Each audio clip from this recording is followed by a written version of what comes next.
Capítulo 109. Um garoto encantador, um bad boy e uma alma perdida entram em uma cela. Um silêncio tenso se forma quando Remy nos observa, como se fôssemos insetos em um microscópio. Tudo a seu tempo, Grace, diz ele após determinado tempo, respondendo à pergunta que lhe fiz sobre saber o meu nome. Em seguida, faz um ruído de um estalo pelo canto da boca. Por que não vem até aqui, querida, e me fala um pouco a seu respeito?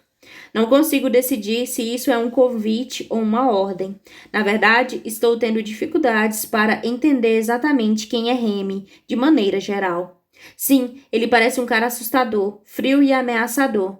Por outro lado, estamos em uma prisão. Além disso, como diabos ele sabe o meu nome? Talvez essa seja a coisa mais assustadora em toda a situação, apesar de alguma coisa dentro de mim dizer que não preciso ter medo, que há algo de familiar nele, e mais, que ele me transmite uma sensação de segurança.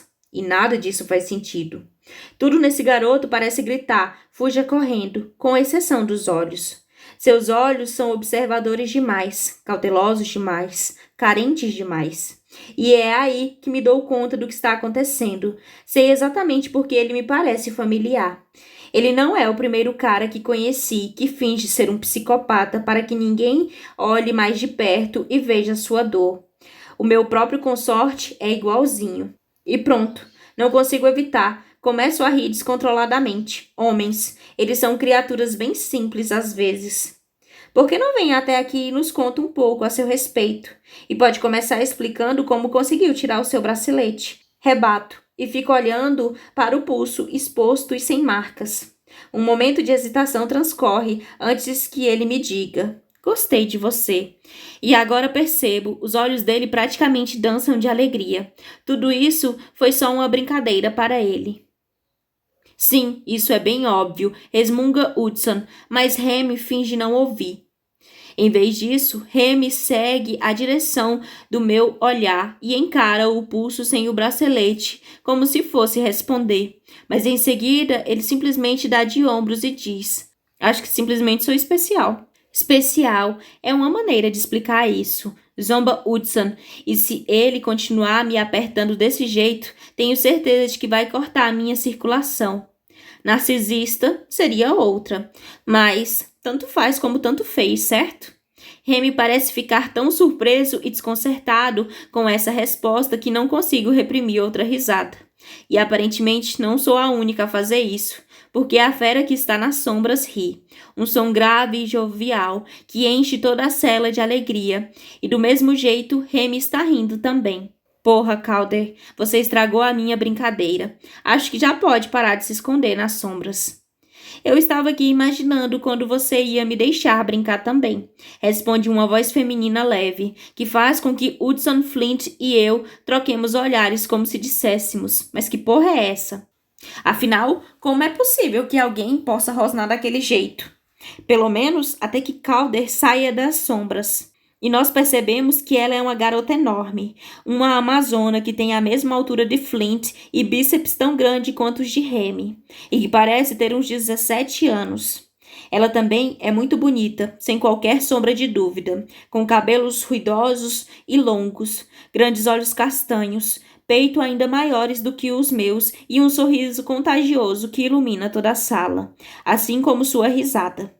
Penso em dar um passo à frente, com a mão estendida para dizer olá, mas Hudson murmura enquanto me puxa com mais força para junto de si. Meu Deus! Nisso, Flint cheira o ar e pergunta com os olhos arregalados: puta que pariu, ela é uma mantícora? Sou sim, e com orgulho, responde Calder. E só para você saber, prefiro quando os homens falam comigo e não de mim. Ah, sim, mas é claro, desculpe. As bochechas de Flint ficam avermelhadas. Não estou querendo ser grosseira aqui, especialmente porque essa garota parece ser capaz de estraçalhar qualquer um de nós com as próprias mãos. Mas não faço a menor ideia do que está havendo. Com licença, intervenho. Ainda sou meio nova nesse mundo paranormal. O que é uma mantícora? Remy ri outra vez, mas Calder ergue a cabeça com orgulho, deixando os cabelos ruivos lhe caírem pelas costas quando anuncia: somente a criatura mais feroz e mais linda já criada. Não é algo que explique muita coisa, mas é uma descrição incrível. E olhando para ela, é difícil não pensar que é uma descrição bem fiel. Capítulo 110. Nem tão Nova Orleans. Mantícoras são metade humanos e metade leões, com asas de águia e uma cauda de escorpião, explica Hudson com a voz tranquila. Que incrível! Exclamo. Eu sei, Calder ri, fingindo polir as unhas na camisa. Nós somos ótimos. E definitivamente os mais modestos, diz Hudson pelo canto da boca. Flint faz um ruído como se engasgasse, mas Calder só faz um gesto bem casual com a mão. Está tudo bem, detesto essa imposição de ter de ser discreta. É a resposta mais perfeita de todos os tempos, pelo menos considerando que vem dessa criatura gloriosa. E provavelmente é por isso que desato a rir no momento em que o olhar de Remy cruza com o meu. Ele também ri, mas Calder só ajeita os cabelos e os joga de um lado para o outro. Por que vocês não se sentam um pouco, então? Sugere Remy. Fiquem à vontade e me digam por que pediram para falar comigo. Você quis dizer, fiquem pouco à vontade, não é? Pergunta Flint olhando para o chão, denteado e cheio de marcas de amassado. Eu observo com mais atenção também, e tenho quase certeza de que algumas dessas marcas foram feitas por garras? Pensar a respeito me traz a sensação de que meu estômago está afundando. O que acontece aqui dentro para que alguém venha a fazer uma coisa desse tipo? E o que podemos fazer para prevenir que isso aconteça com a gente? Remy abre um sorriso. Ficar à vontade é um conceito relativo depois de passar a vida na prisão. Mas vocês logo vão descobrir isso. Na verdade, é com isso que a gente esperava que vocês pudessem nos ajudar, digo a ele. A mãe de Flint é a rainha dos dragões. E ela nos mandou procurar você. Precisamos encontrar outra pessoa que está na prisão e depois fugir, de preferência o mais rápido possível. Está falando sério? Pergunta Remy, erguendo as sobrancelhas. Vocês vão armar uma fuga deste lugar para 4 pessoas como se fosse a coisa mais fácil do mundo? Ele estala os dedos, provocando uma explosão de faíscas em sua mão com um som. Elas pairam no ar entre nós por alguns momentos antes de se dissiparem devagar. Sim, é a ideia, diz Flint a ele. Sabem que este lugar é governado por uma maldição inquebrável, não é? Sim, respondo. E então, ele pergunta, acham que podem ser os primeiros a romperem essa maldição?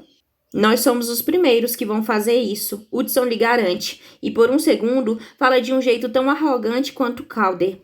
E assim como acontece com ela, a autoconfiança lhe cai bem. Cai muito, muito bem em Hudson. Seus olhos azuis resplandecem quando ele encara Remy e os cabelos escuros lhe caem sobre a testa, desde que aquele cubículo com o vento e o fogo destruíram o penteado habitual. Além disso, o macacão da prisão, que me deixa ridícula, acaba ficando muito bom nele, especialmente com a gola aberta que deixa à mostra aquele pescoço tão beijável, ao mesmo tempo que se molda com perfeição ao redor dos músculos da parte superior do corpo. Sei que estamos na prisão, assim como sei que as coisas não podem piorar muito mais. E também sei que se conseguirmos encontrar o forjador, vamos usá-lo para encontrar a coroa, derrotar Cyrus e quebrar o nosso elo entre consortes para salvar a alma de Jackson. Mas nesse exato momento, quando meu consorte está com o braço ao redor do meu corpo e se preparando para fazer negociações escusas com um bruxo e uma mantícora, é difícil conseguir me lembrar de tudo isso. Sinceramente, é difícil me lembrar de qualquer coisa, exceto disso. Por algum motivo que não consigo compreender, o universo fez desse rapaz lindo, sexy e brilhante o meu consorte. Estou tentando não atrair atenção para mim, mas parte do que estou sentindo deve estar aparente no meu rosto, porque Hudson não para de me olhar de um jeito esquisito. E quando os nossos olhares se cruzam por um segundo ou 2, ele se agita um tanto desconfortável, e acho que até mesmo ele se esquece de como respira. É só porque estamos próximos, digo a mim mesma. É só a biologia. Mas quando Hudson ergue uma sobrancelha irônica em resposta ao comentário de que ninguém foge desta prisão de Remy, ele não é mais o único que está desconfortável. Como saímos daqui então? Questiona Flint. Porque vamos sair. Não sei se Remy está brincando com a gente ou se acredita no que dizemos. Mas depois de observar cada um dos nossos rostos, ele diz: mas antes de tudo, vamos falar de valores. Do que está falando? Pergunto. Você acha que podemos pagar para sair da prisão? Oh, querida, ele me olha como se estivesse decepcionado comigo. Será que você ainda não se deu conta de que qualquer coisa pode ser comprada pelo preço certo? Sim. Por isso, diga qual é o seu preço, responde Hudson. Vamos conseguir o que você quer. Ora, ora, pelo jeito temos um homem zarrão aqui, diz Calder, e não sei se ela gostou do que Hudson disse ou se está sendo irônica. Pelo menos até contemplar Hudson da cabeça aos pés e umedecer os lábios com a língua, como se não faltasse mais nada. Aparentemente, devemos colocar nosso destino nas mãos de uma amazona depravada e um bruxo que parece um vigarista. É muita sorte. Não é tão simples assim, explica Remy, e posso jurar que o sotaque dele ficou ainda mais intenso. Como assim? Responde Hudson. Significa que vocês precisam pisar no freio. Chegar até um ponto onde talvez consigam sair deste lugar é um processo demorado. E não importa o quanto sejam impacientes, algumas coisas simplesmente não podem ser aceleradas. Entendo, retruca Hudson. Mas será que não há algum jeito de adiantar um pouco esse processo? Remy faz um sinal negativo com a cabeça, como se estivesse com pena de Hudson. Isso aqui é Nova Orleans, neném. Não é assim que as coisas funcionam por aqui. Uma prisão para criaturas paranormais em Nova Orleans. Tudo nessa frase faz sentido.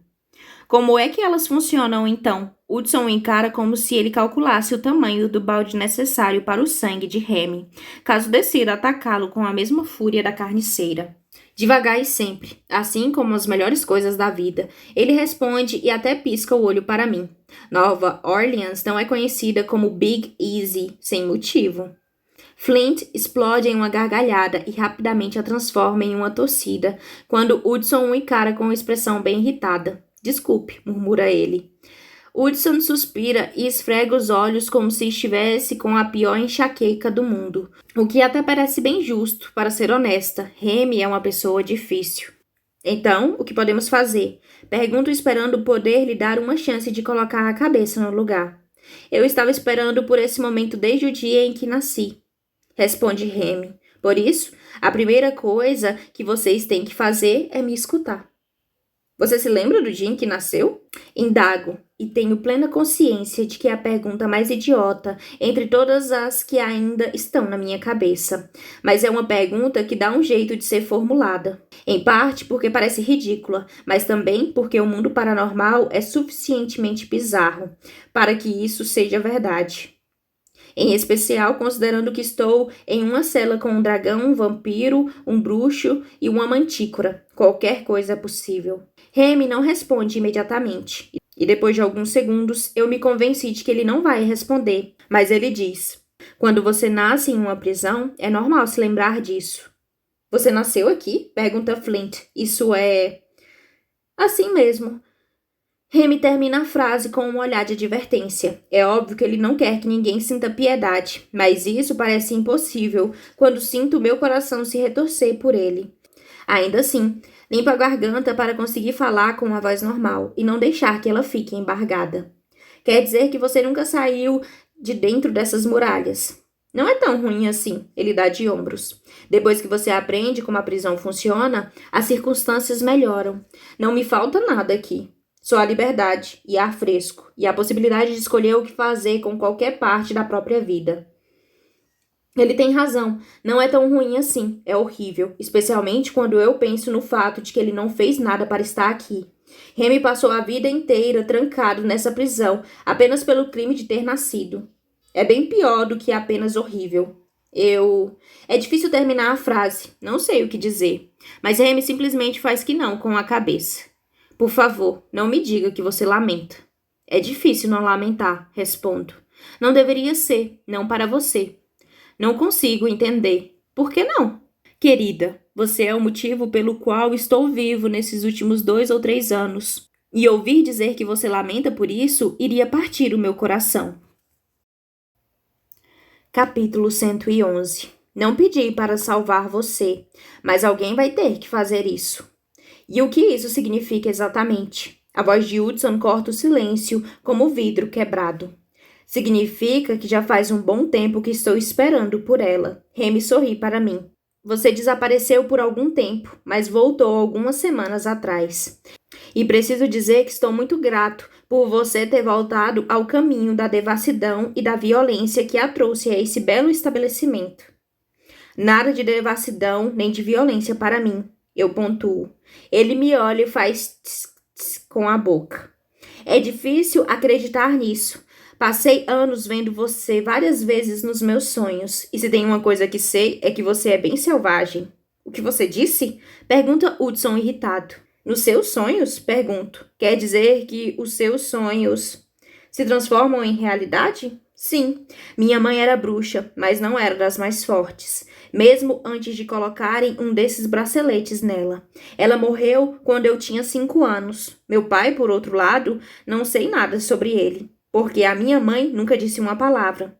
Mas ele me deu um presentinho. Consigo ver o futuro. E vi que você é a minha chave para escapar dessa prisão de merda. Ele sorri. E como eu dizia, Grace, já faz um bom tempo que previa a sua vinda. Estou simplesmente feliz por você ter chegado. Ele estende a mão e dá uma palmadinha no meu joelho, o que faz com que Hudson o encare com expressão irritada mais uma vez. Mas eu entendo. Não dá para imaginar alguém que passa a vida inteira vendo uma pessoa em seus sonhos e achar que essa pessoa pode libertá-lo, para em seguida desaparecer logo antes de a hora chegar. Sei quais são as semanas das quais ele está falando, e percebo que Hudson também sabe. Deve ter sido a época em que fui a consorte de Jackson, quando eu estava com ele. Devo ter saído do caminho que me faria seguir Hudson até a prisão. Espio Hudson pelo canto do olho e vejo que ele está arrasado. Sei que ele se culpa pelo que aconteceu e que pensa ser o culpado por eu estar aqui. Mas se Remy me viu durante todo esse tempo, será que isso não prova que Hudson e eu sempre estivemos destinados a sermos consortes? Pensar no assunto faz meu coração se despedaçar muito mais do que estar nessa prisão, porque é a realidade. Hudson é o consorte que o universo me deu, e sou a consorte que o universo deu a ele. Mas mesmo assim, não podemos ficar juntos. Se ficarmos, vamos perder Jackson, e sei que nenhum de nós conseguiria viver em paz se isso acontecesse. Ainda assim, pego a mão de Hudson e a aperto com carinho, porque seja lá o que acontecer com a gente, se encontrarmos a coroa e quebrarmos o elo entre consortes ou não, há um pedaço de mim que nunca vai esquecer que Hudson me ama, mesmo com todos os meus defeitos. Remy está nos observando com atenção e tem alguma coisa em seus olhos que faz meu coração doer ainda mais por sua causa. Mas no instante em que ele percebe que o estou olhando, essa coisa desaparece e o sorriso espertalhão reaparece. Mas tenho que lhe dizer uma coisa, Grace. Acho que você devia ter esperado um pouco mais para encontrar um consorte. É mesmo? Pergunto segurando a mão de Hudson com firmeza quando vejo as presas ressurgirem. Sim, ele olha Hudson da cabeça aos pés com uma expressão bem arrogante. Tenho certeza de que você poderia ter arranjado alguém com uma personalidade mais alegre. Alguém como você, talvez? Indago seca. Eu? Assim você me deixa mal acostumado. Ele me olha fingindo que está chocado, e nós dois sabemos que é só encenação. Mas já que perguntou, a vaga está aberta. Ei, estou sentado aqui ou fiquei invisível, porra? Pergunta Hudson. Para um cara que quer a nossa ajuda, você até que é bem atrevido. Remy encara Hudson bem nos olhos. Passei a vida inteira neste lugar do caralho. Atrevimento é a única coisa que tenho. Deve ser por isso que você é um cuzão que espanta todo mundo, retruca Hudson. Ei! Calder para de trançar os cabelos e encara Hudson com uma expressão zangada. Isso não foi legal. É melhor você pedir desculpas. Ela ajeita a franja. Eu não me afastei. Por um tempo, Hudson fica só olhando para ela, impassível, e preciso reunir todo o meu autocontrole para não rir, porque a verdade é que meu consorte é inteligente, engraçado, autodepreciativo e sexy pra caralho. Mas ele também está acostumado a ser a diva mais dramática do ambiente, e agora ele está se degladiando com Remy, que usa a atratividade como uma arma, e Calder, cuja autoestima é tão grande que o sarcasmo de Hudson não consegue ultrapassar. Francamente, estou impressionada por ele ainda não ter começado a arrancar os cabelos. Por outro lado, acho que ele não ficaria muito bem se fosse careca. Do que está rindo? Pergunta Hudson com a voz baixa. Não sei do que você está falando. Replico com a expressão mais neutra que consigo colocar na cara. Não estou rindo de nada. Ele revira os olhos. Você está rindo por dentro, tenho certeza. Desculpe, eu só estava... Baixo a voz até estar no nível de um sussurro, imaginando você, careca. A olhada que ele me dá é tão ofendida que tanto Flint quanto Remy se põem a gargalhar. Calder nem percebe. Vampiros não ficam carecas. É por isso mesmo que foi uma cena engraçada de pensar. Arregala os olhos tentando fazer cara de inocente. Mas a desvantagem de ter passado tanto tempo com Hudson vivendo na minha cabeça é que ele não acredita em mim nem por um segundo. Será que podemos nos concentrar em sair dessa prisão, por favor? Pergunta ele. Quanto mais rápido descobrirmos o que é necessário fazer, melhor. Precisamos voltar para casa. Ele olha para Remy de novo. Quando acha que podemos fazer isso acontecer? Vai depender de vocês três, ele responde. Quero sair desse inferno mais do que qualquer pessoa, mas não dá para burlar o sistema. Sabemos que a maldição é inquebrável, afirma Flint. Mas tem que haver uma brecha, certo? Não existe brecha, nega Remy. Mas as flores vão... Espera aí. Os olhos de Hudson se estreitam. O que você sabe sobre as flores? Remy suspira. Qual foi a parte que você não entendeu quando eu disse que sou capaz de ver o futuro? A parte na qual você é um cuzão do caralho. Ah, mas espere. Esse é o presente e também o futuro. Foi mal. Os dois parecem prontos para dar início a mais uma disputa pelo maior ego, mas sinceramente não tenho a menor energia para isso. Além disso, temos um problema maior. Tenho as flores, mas não sei como usá-las.